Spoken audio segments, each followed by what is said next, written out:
The Lost Cryptids Conservatory, where we will shatter your reality to bring you closer to the truth.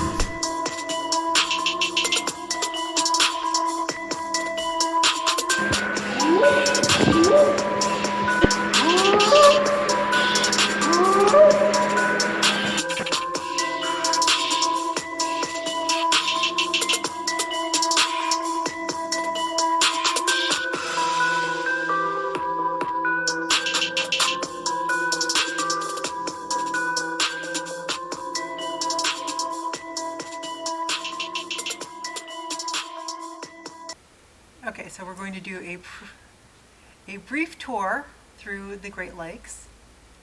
And we're going to start off with, that's a pretty good one. There we go. Okay, so now while not all of these wonderful creatures were swimming in our Great Lakes, some of them had the potential of. We do know that Donkalostius, this guy right here, has been found in fossil formations in Cleveland. So now what I tell people with anything dinosaurs, prehistoric, you have to remember that the glaciers scraped everything that was living here in Michigan down to the south of us. So species that they're finding fossils of in lower southern Ohio, northern Kentucky, Indiana, all had the potential of being a Michigan-based species, but because the glaciers did a nice clean plate act,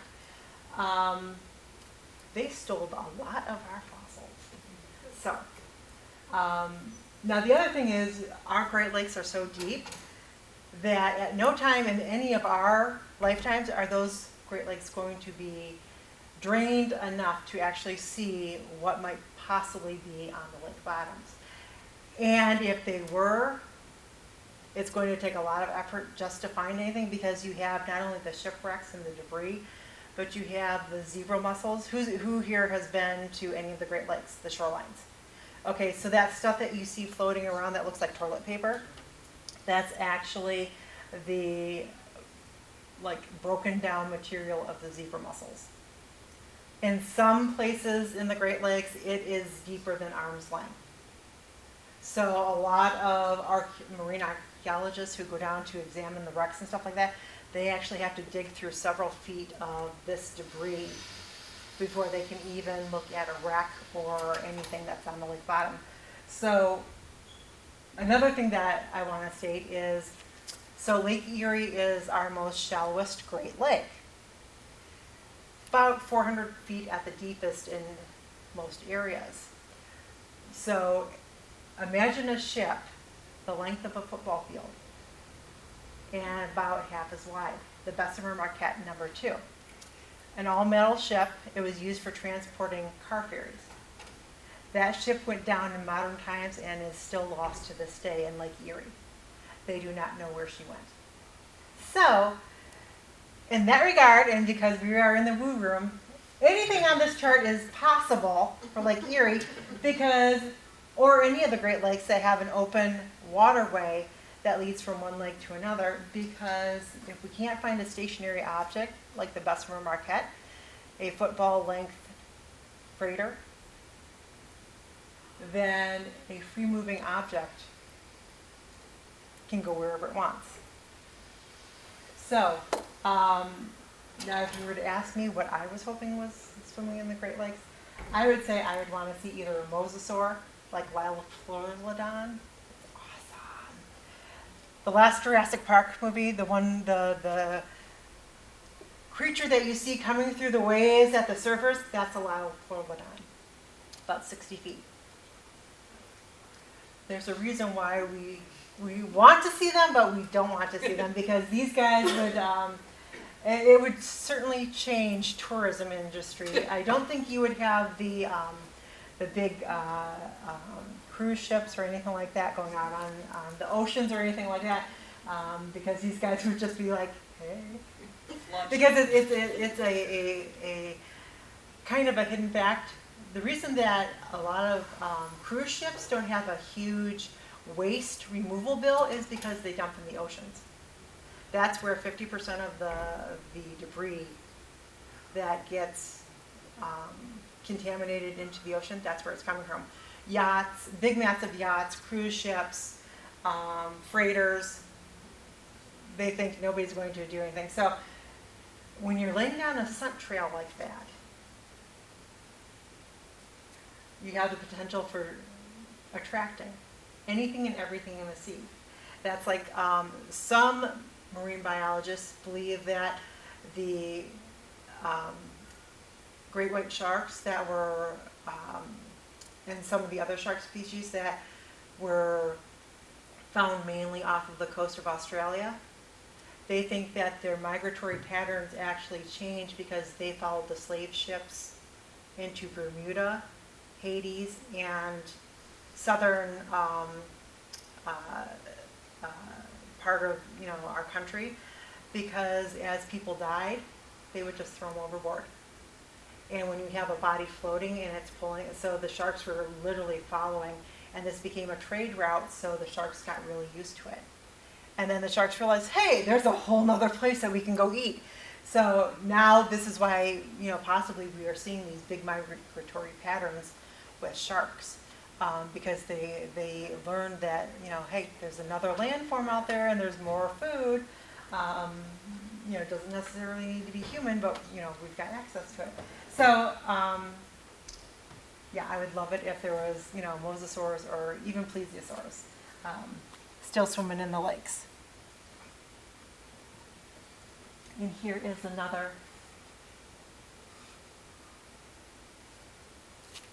So we have everything from little tiny guys that are, just about 2 feet long to up to like 60 feet long.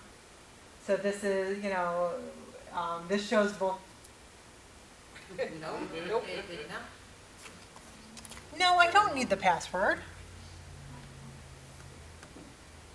Oh, this is not funny.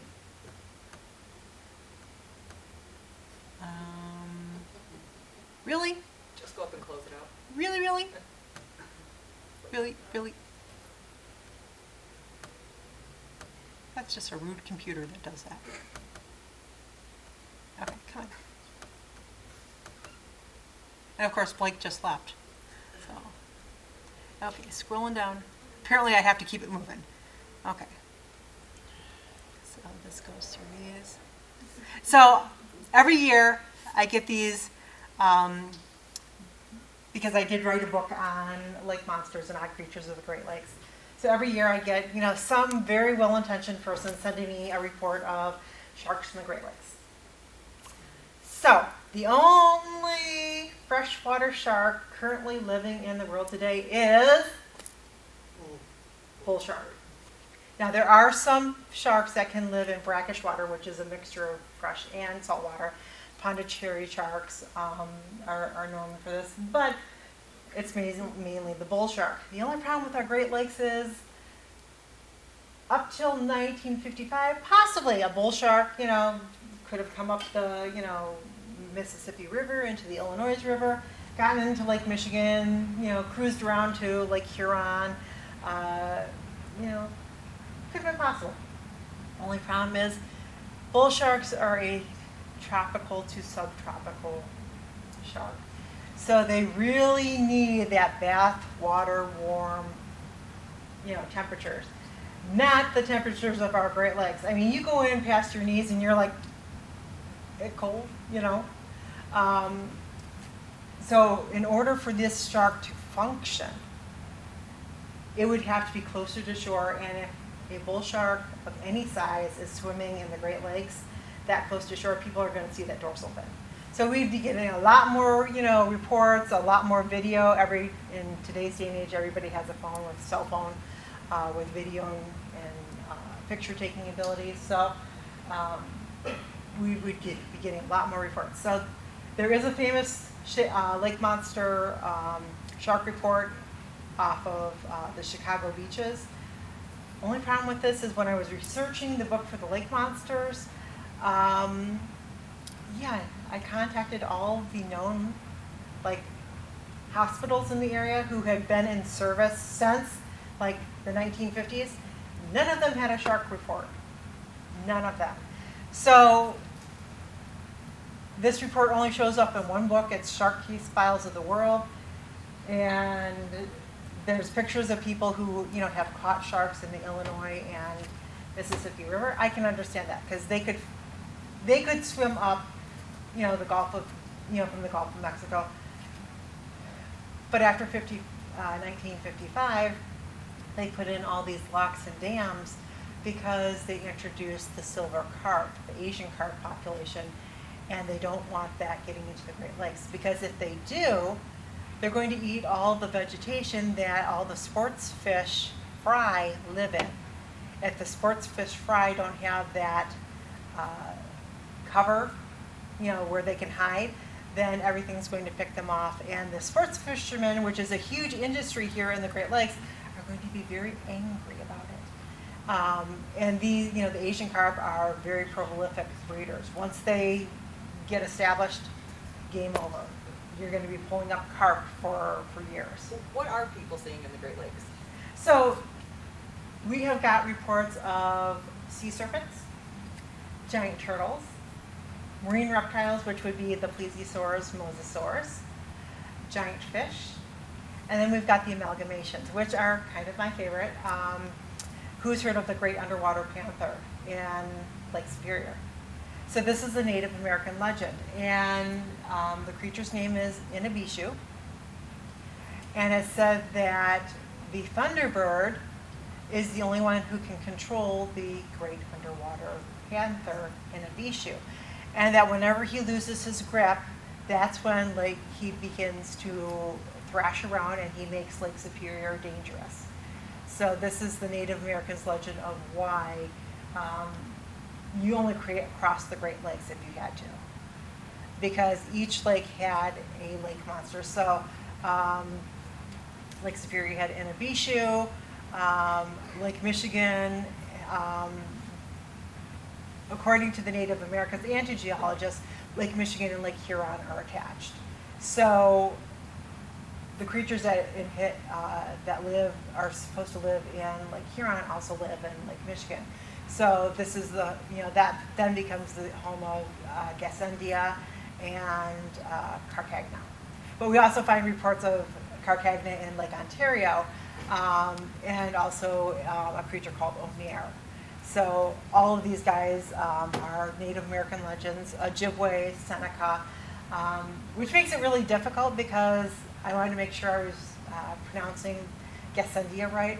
So I just happened to be up in Lansing, and they have a Native American Ojibwe cultural center. So they had a linguist there that day, and I walked in with my Lake Monster book and listened to his presentation. It was very well, he was showing you how the Native American language, actually works because it was a spoken language for generations. And it wasn't until white settlers, Jesuit priests, came over and they taught them the alphabet that Native Americans actually tried to start writing down their words, and it becomes very interesting. So Gassendia, the way he told me to pronounce it, is you leave out the first letter, and then every other syllable you pronounce. But then I'm like, if I do that, then instead of Gassendia, it's Ascendia. Like I can't stand in front of a room full of people and say that because eventually I'm going to be tongue-tied and I'm going to say assholes. And it's just not going to work out.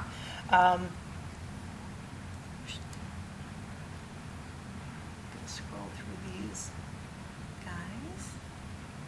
This is the Marquette and Bessemer number 2. That's the ship that is missing in Lake Erie, and they still can't find it.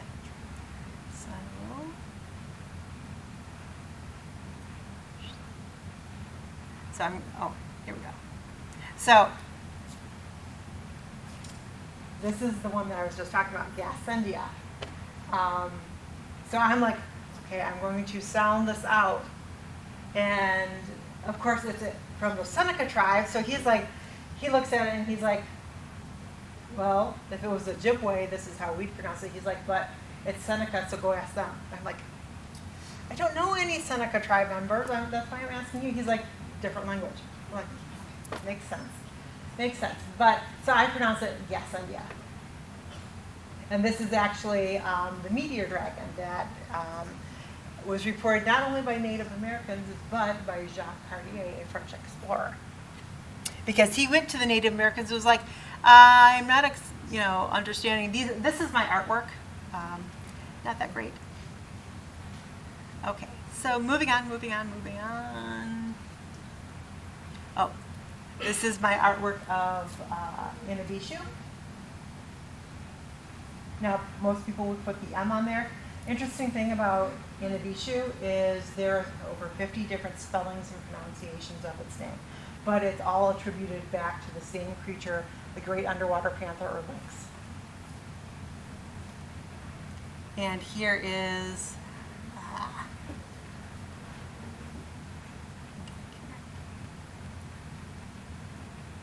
so I want everybody to take a look at this picture, one in red. So the creature that we're talking about is the one with the horns and the spiky back.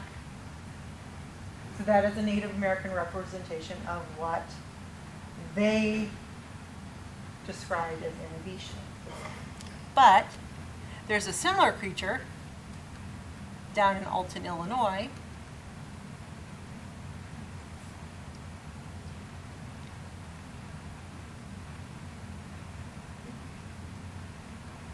Now, this is the Piasca bird. So, are we seeing the similarities between the two creatures? Long, spiky tail, wings on the back, horns on top of the head, claws. So, a lot of Native American storytellers will tell you that the Jesuit priest who was traveling around the Great Lakes area and taking down their stories kind of got his facts mixed up. And so they don't consider this, the people in Alton, Illinois consider this the Piasca bird. This is this is their claim to fame. This is actually on a cliff face.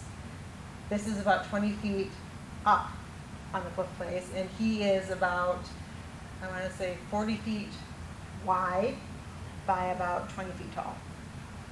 And every couple of years they redo the colors, but everywhere you drive in a town, there's little placards and stuff like that dedicated. He's their small town monster, as I call him.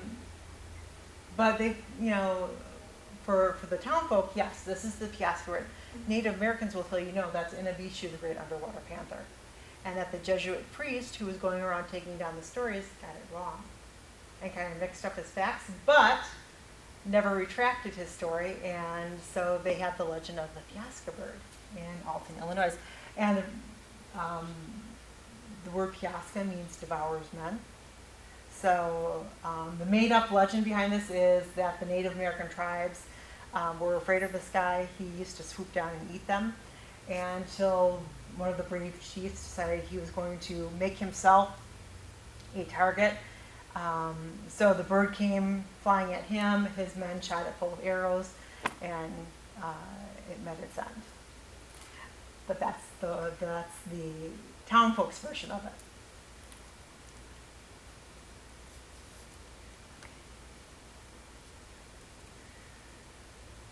Okay, so interesting fact. I'm going to scroll that back. So, anybody know what that is?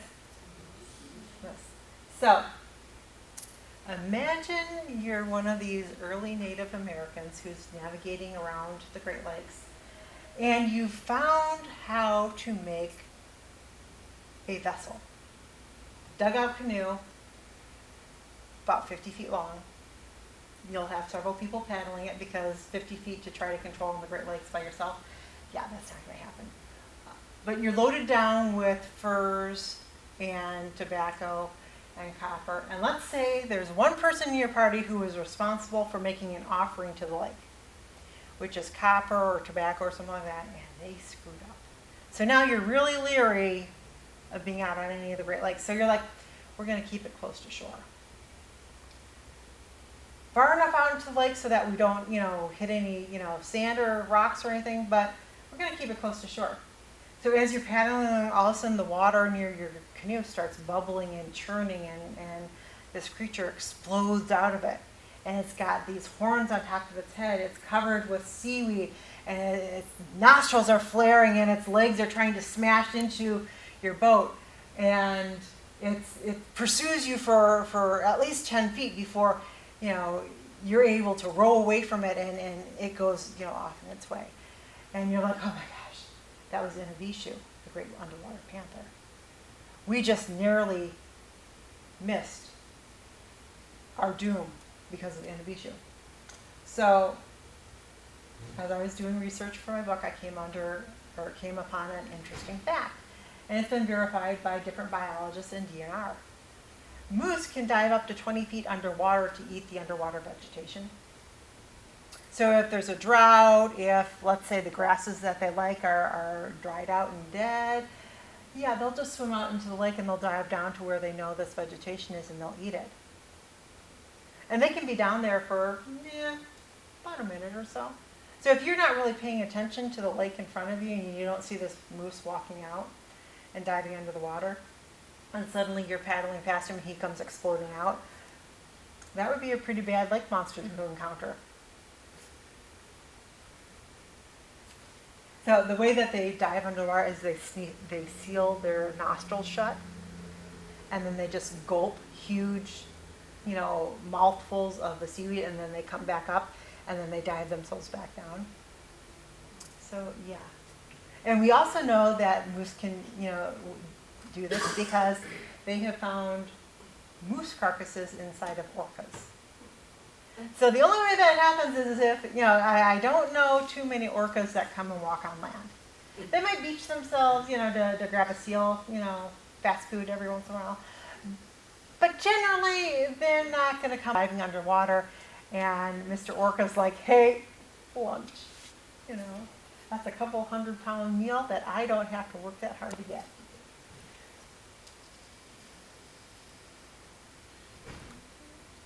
Okay, so what do we got?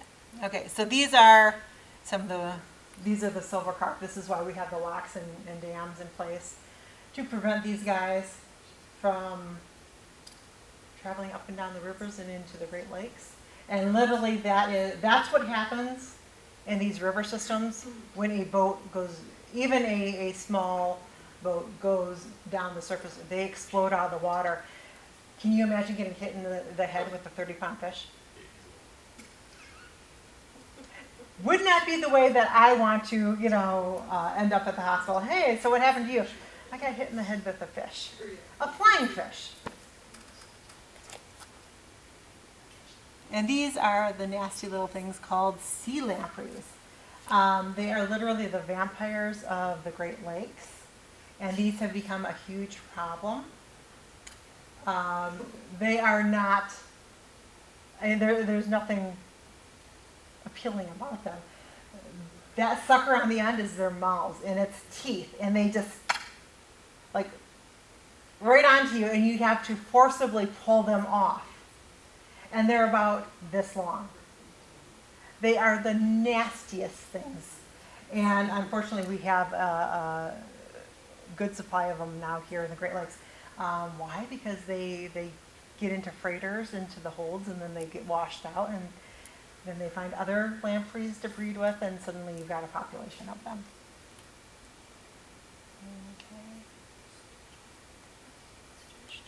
Okay, so now I'm going to switch over to, because we've got time.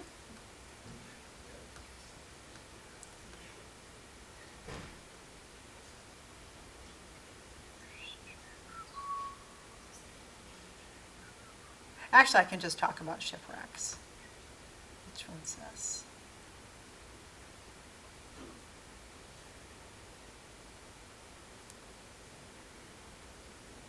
Okay. So who knows that we had pirates here on the Great Lakes? Okay. So we had, this is actually probably one of the best known guys, Calico Jack.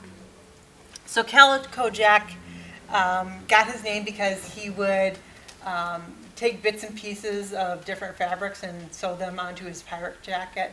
And so he was very, very colorful. Unfortunately, this makes it very hard to deny who you are to authorities.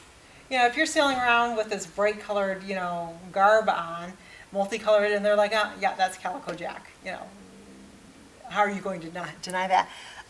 But he was here in the Great Lakes area for a long time, and decided he would go from the cold climates here in the Great Lakes he was going to go down to Jamaica, where the real pirates are. Well, unfortunately, Calico Jack wasn't quite up to their standards of pirates, and he decided he would take on a privateer, which is a pirate who actually has permission to pirate other ships by his government. And so he was captured, and he and his crew were hung in Jamaica.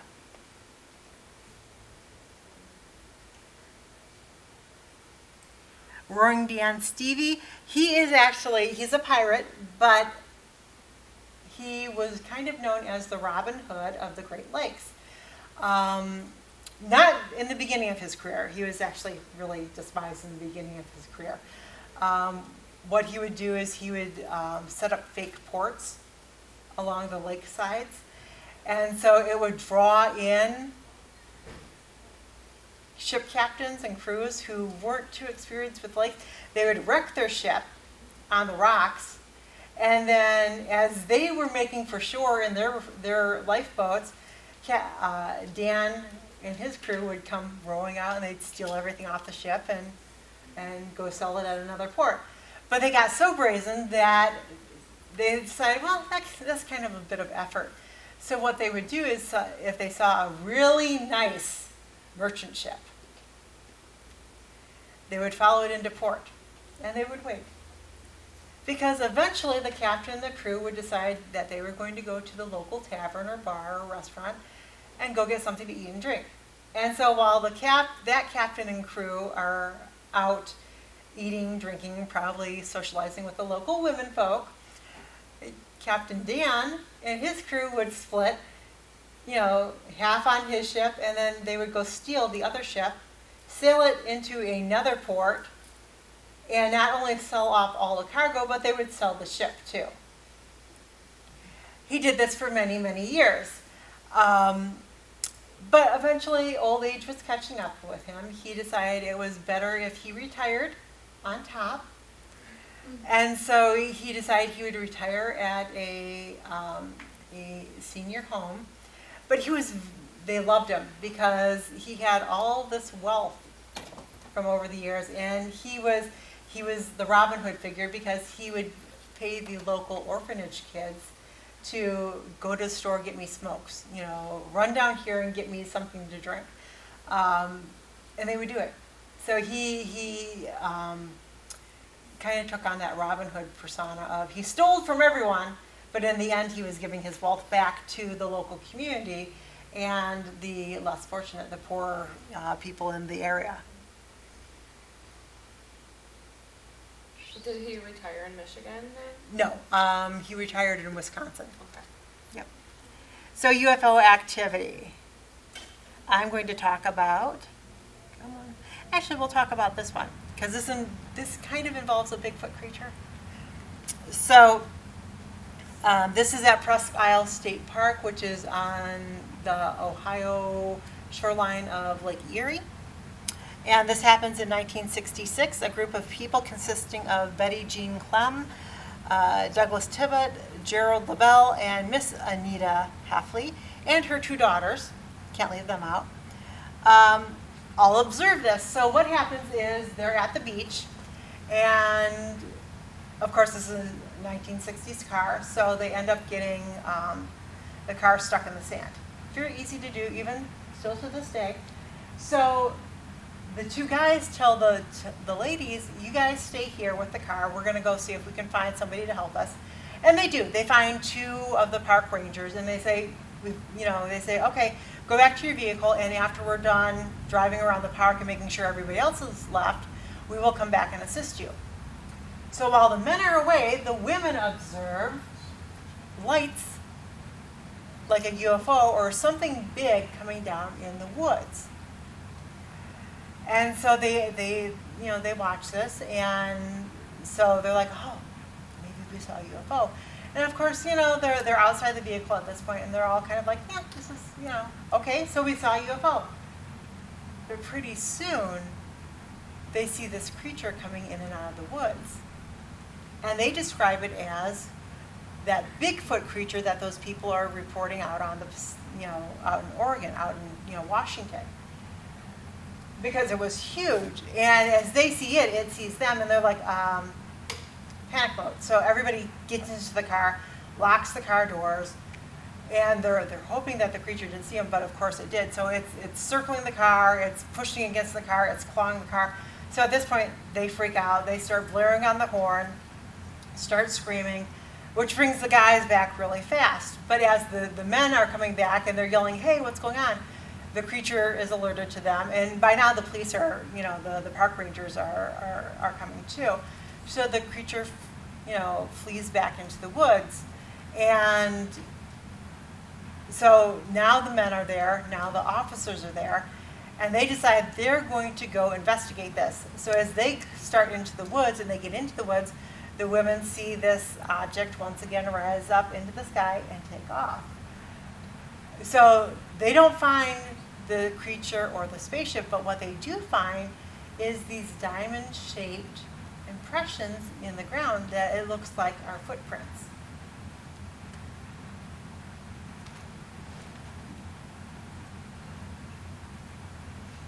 So it's said that the two diamond-shaped imprints that they find are 18 inches long, 8 inches wide, 6 to 8 inches deep, and they are 5 to 7 feet apart. Now, for most Bigfoot researchers, this would be like, yeah, that's normal. But a diamond-shaped footprint is not normal.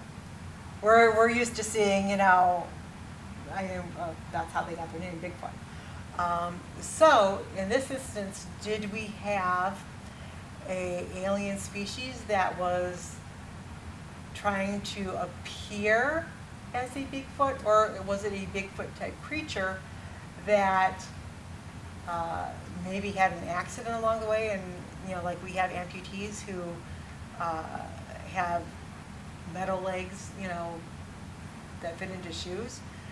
Maybe this, you know, race of aliens, they figured out how to amputate and still have mobility as a bipedal creature. We don't know, because they were never able to eyewitness this again and have a repeat encounter.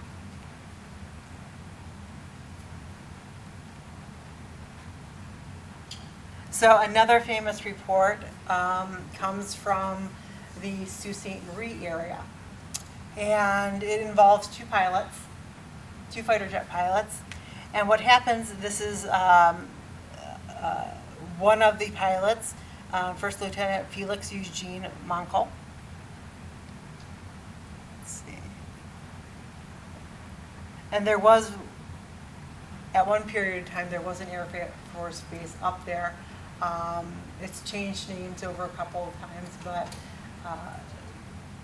this incident still remains on the book, and his family has on his gravestone that it was a UFO incident that he lost his life to. So on November 23rd, 1953, radar operators at Kinross Air Force Base in the Upper Peninsula, they spotted an object entering American airspace. Now, they would later go back on their story and say, well, it was a hot air balloon or it was a weather balloon. The only problem was the object that the fighter pilots were pursuing was going over 500 miles per hour. I don't know of a hot air balloon or weather balloon that can go that fast. So the two pilots pursue it, and at one point, as they are pursuing it, it reverses direction. It is now, instead of them chasing it, it is coming back at them, and there is no way for them to, at this time, that was a function that our fighter jets could not do. They still can't really do that. They have to go do one of these or one of those. They cannot stop in midair and reverse, but this thing could. So as the radar operators are watching this, they are literally watching this huge object approach the fighter jets, and it appears that the fighter jets just go right into it and then they disappear.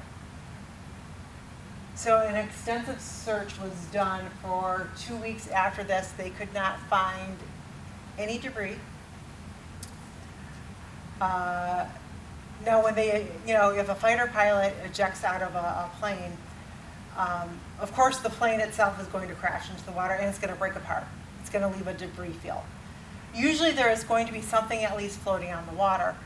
The pilot will have a parachute on, and so generally, with the life preserver and everything on, they can stay afloat for at least 12 hours. Sometimes less if the weather's really bad. But the parachute itself is supposed to be able to float. The door coming off, that is a very heavy object, so we would expect that when it hits the water to sink. But they were not able to find anything. Wasn't there just a UFO crash up there like 6 months ago or so? There could be.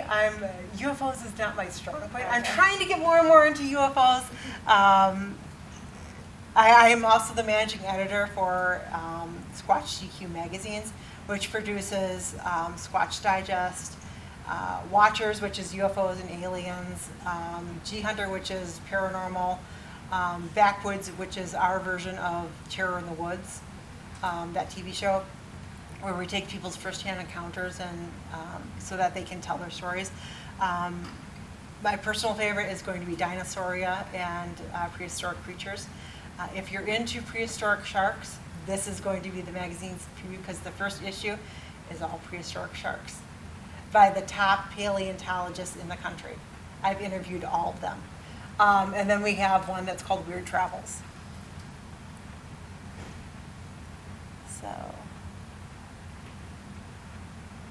So how many people have heard of the Devil's Triangle in Lake Michigan?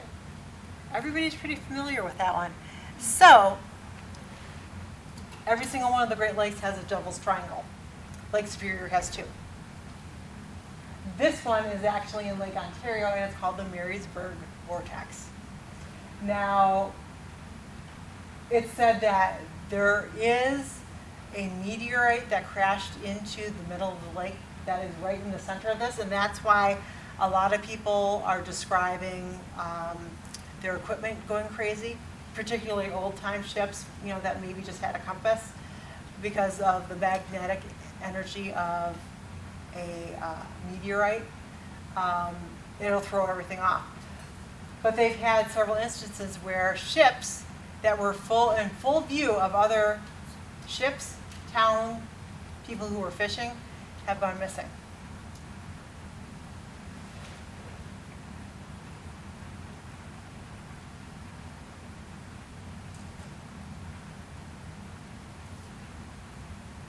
So this is one of them, the Quaylen.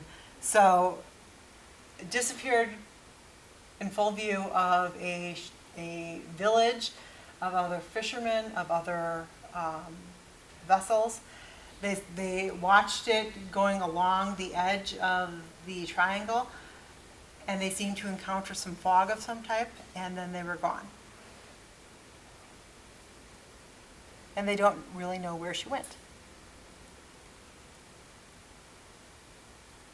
Let's see, let me get down to the blah, blah, blah, blah, blah. I know, I'm scrolling through and so the HMS Speedy it was actually a newer ship, but because they didn't use seasoned lumber, it was already starting to rot.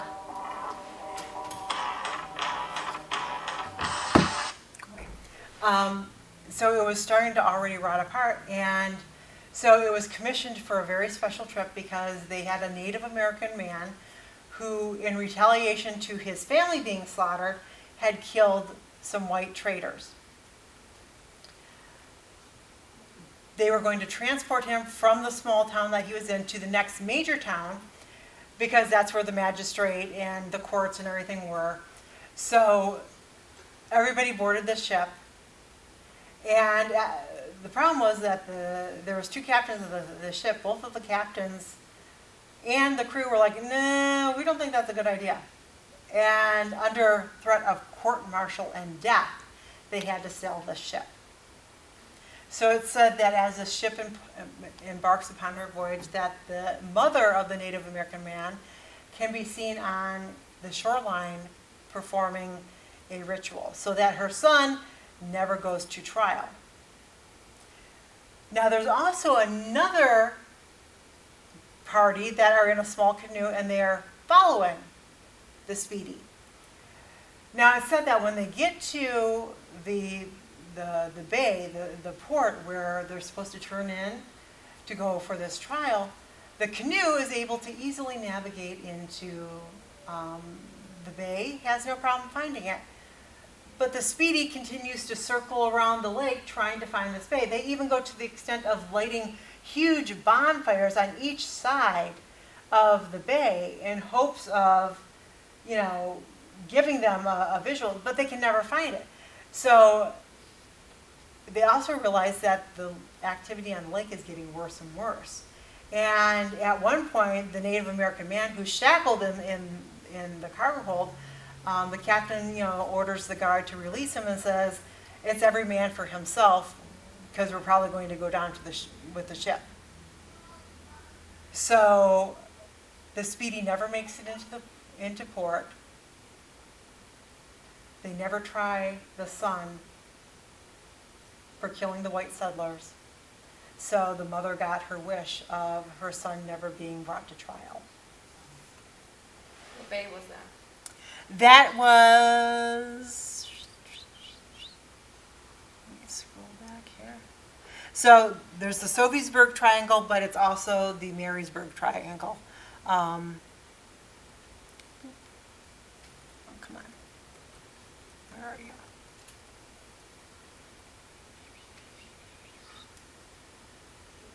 There we go. So it's right out Brighton, Ontario. So they would have been trying to come in through just past that red pinpoint.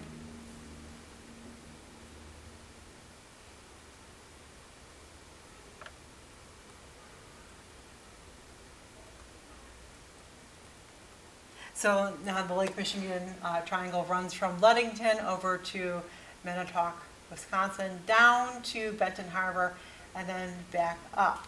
So the most famous case of something going missing in this triangle, unfortunately,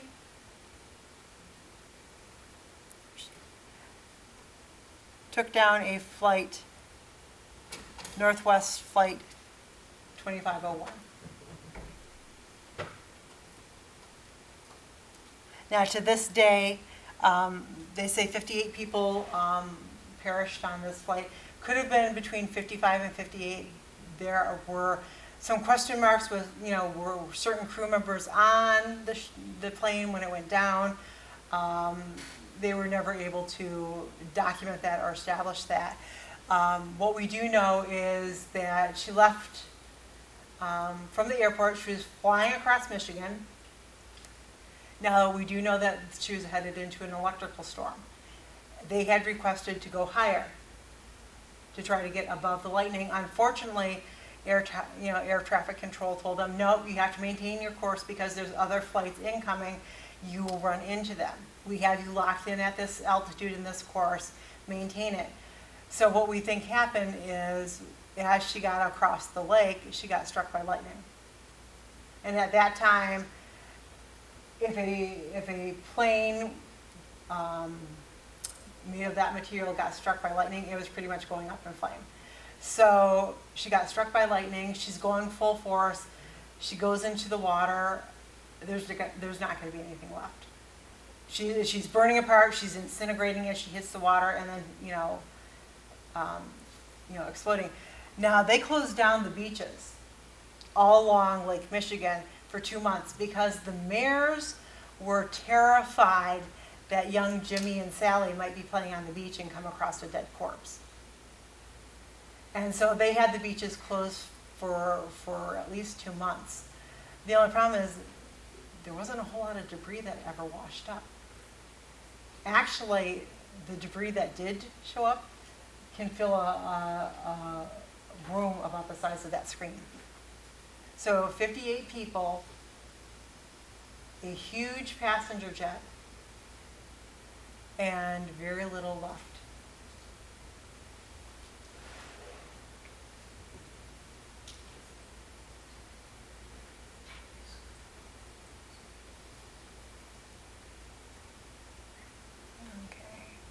So, okay, so in Lake Superior, who's familiar with the Edmund Fitzgerald? Okay, so in Lake Superior, there are 2 shipwreck graveyards, and there's a reason why. It's because of the formation of Lake Superior and how the waves interact with it, that it creates these areas for shipwrecks. So over here by the tail of the deer, I would say it's a deer, some people say it's a rabbit. I think either or is fine. So as you're going up to Whitefish Point, that is one massive graveyard, and the Edmund Fitzgerald is one of probably 50 shipwrecks that are in that area. She's the most famous because of the Gordon Lightfoot song, but there are many. And over on more towards the Minnesota side, you've got just as many. And they think that the way that the wind hits the water's surface and then gets the water churning up has a major factor to it. A lot of old-time captains would tell you if you could get into the lee side of a land formation, it would block the storms, the waves. You could anchor down, ride out the storm, you'd be fine. But for some reason, both of these areas, even though you've got, it looks like you've got protection of land, what happens is the wind comes whipping around that and gets the waves coming up, and then it whips back down. So you weren't safe on either side of Whitefish Point. You weren't safe, on the Minnesota side either.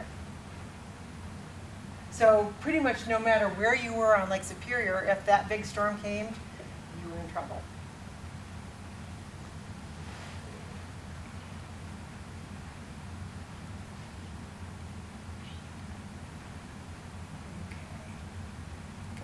So let's see, got a few minutes left. So some of my favorite shipwrecks. That could be ghost ships, might not. I don't know who all was in here earlier when I was talking about the SS Kamloops. It actually is in Lake Superior. It sits in over 1,000 feet of water. And the SS Kamloops is very special because it still has a human corpse on it, which they are not allowed to remove due to the family's request and due to maritime law.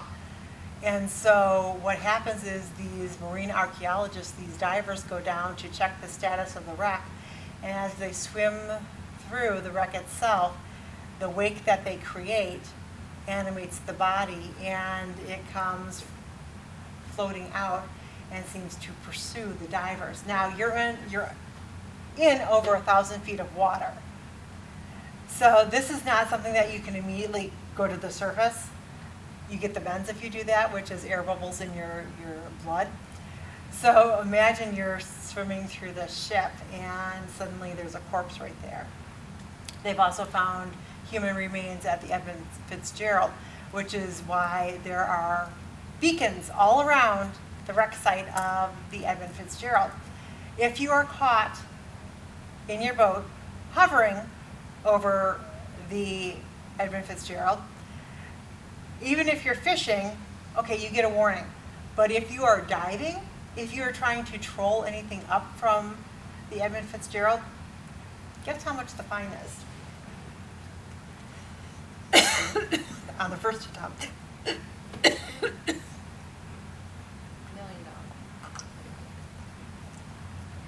Not quite that much.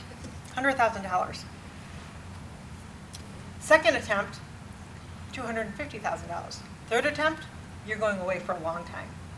Because not only are you breaking international law, federal law, and state law. So they're going to throw the book at you because this is a protected marine sanctuary now. Another ghost story that I enjoy telling involves a ship called the SS Bannockburn. Now, back in the time of when this ship was sailing, it was not unheard of for a ship owner to hire anyone to pilot his ship.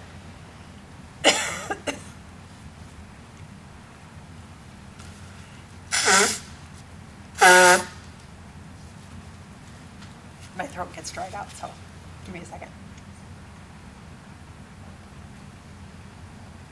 So, the Bannockburn, on this occasion, her captain was 21 years old, sailing Lake Superior in a huge freighter. The oldest member of the crew was 19. Most were between 16 and 19 years old. So the last time the Bannockburn is sighted is by another ship captain who sees it disappearing in and out of the fog. And he thinks nothing of this because this is normal. And it isn't until the Bannockburn doesn't make port and there's inquiries going around the lake, has anybody seen the Bannockburn, that this captain speaks up and says, well, I saw her crossing the middle of the lake. She was coming in and out of the fog, but seemed to be okay. But that was the last I saw her. So, several years later, another ship captain of the steamer, the Walter. It's a stormy day out on Lake Superior, and he's trying to play it safe. So he's trying to keep his ship as close to the shoreline as he can. But the waves are getting, they're getting rougher and rougher, and they're fighting to get any ground. And the next thing they know, this other freighter is bearing down on them, and they're signaling them. They're hey, blowing their horn. They're trying everything to have the other ship, go out of the lake. Other ship won't budge, coming straight at them. So the captain of the Walter veers out into the lake. And, has a few choice words to say to the other, ship captain as he's passing. But then his crew report to him, that was the Bannockburn. And it takes a second, but then they realize that ship shouldn't be sailing. It hasn't been seen on the lakes in years. We're pretty sure it sank.